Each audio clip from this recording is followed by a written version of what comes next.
বান্দরবানের রুমায় সেনাবাহিনীর অভিযানে কুকিচিন ন্যাশনাল ফ্রন্ট কেএনএফ এর কমান্ডার সহ 2 জন নিহত হয়েছে। এই সময় সেখান থেকে উদ্ধার করা হয়েছে 3টি এসএমজি, একটি দেশীয় বন্দুক সহ বিভিন্ন সরঞ্জাম। বুধবার রাত থেকে বৃহস্পতিবার ভোর পর্যন্ত উপজেলার পলিপ্রাসাং এলাকায় চালানো অভিযানে এই ঘটনা ঘটেছে।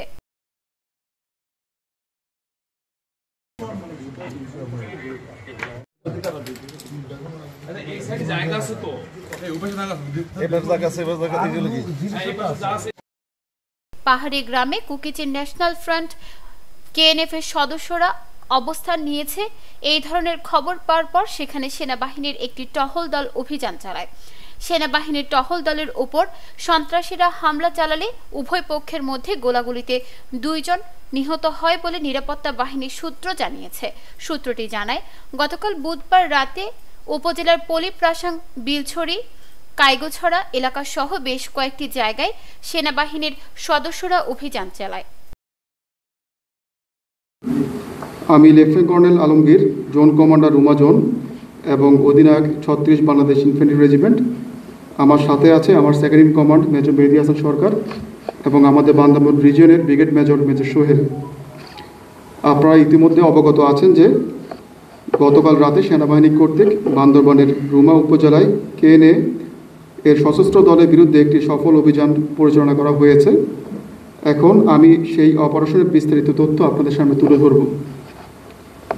গোয়েন্দা তথ্যের ভিত্তিতে প্রাপ্ত তথ্য অনুসারে বান্দরবান জেলার রুমা উপজেলার পলিপাংশা মুলবিপাড়া এলাকায় কেএনএফের একটি সশস্ত্র দলের অবস্থান করছে এমন তথ্যের ভিত্তিতে বান্দরবান রিজিয়নের সার্বিক পরিকল্পনা ও নির্দেশনায় 36 বীর রাত থেকেই অভিযানের প্রস্তুতি গ্রহণ করে। আজ ভোর 05:00 ঘটিকায় রুমা জোনের সেনা টহল দল উক্ত নির্দিষ্ট এলাকায় পৌঁছে অবরোধ ও তল্লাশি অভিযান শুরু করে।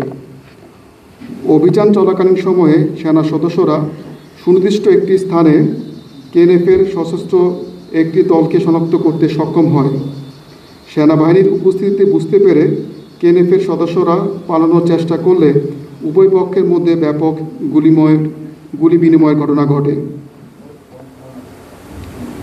গুলি বিনিময় শেষে সেনা সদস্যরা তল্লাশি চালিয়ে ঘটনাস্থলে ইউনিফর্ম পরিহিত 2 জন কেএনএফের সশস্ত্র দলের মৃতদেহ উদ্ধার করে। নিহত 2 জনের মধ্যে একজন দলটির সশস্ত্র শাখার গুরুত্বপূর্ণ দায়িত্বে ছিলেন এবং অপর একজন কেএনএফের সশস্ত্র শাখার সদস্য ছিলেন। অভিযানের পরে ঘটনাস্থল থেকে সেনাবাহিনীর টহল দল 3টি সাবমেশিন গান, একটি রাইফেল, বিপুল পরিমাণ গোলা বারুদ ও ম্যাগাজিন, কেএনএফের ব্যবহৃত ইউনিফর্ম এবং গুরুত্বপূর্ণ নথিপত্র উদ্ধার করে। বিগত বছরগুলোতে কেএনএফের সশস্ত্র কর্মকাণ্ডে এবং অভিযানের কারণে বম জনগোষ্ঠীর অনেক পরিবার বাস্তুচ্যুত হয়ে অন্যত্র আশ্রয় নিতে বাধ্য হয়। সেনাবাহিনীর অব্যাহত সফল অভিযানের কারণে নিরাপত্তা অবস্থার উল্লেখযোগ্য অগ্রগতি হয়েছে, যার পরিপ্রেক্ষিতে ইতিমধ্যে 126টি পরিবার তাদের নিজ নিজ পাড়ায় ফিরে এসেছে এবং স্বাভাবিক জীবনে ফিরে যাবার প্রচেষ্টায় রয়েছে। সেনাবাহিনী তাদের নিরাপত্তা, আশ্রয় ও পুনর্বাসনে সর্বাত্মক সহযোগিতা প্রদান করছে।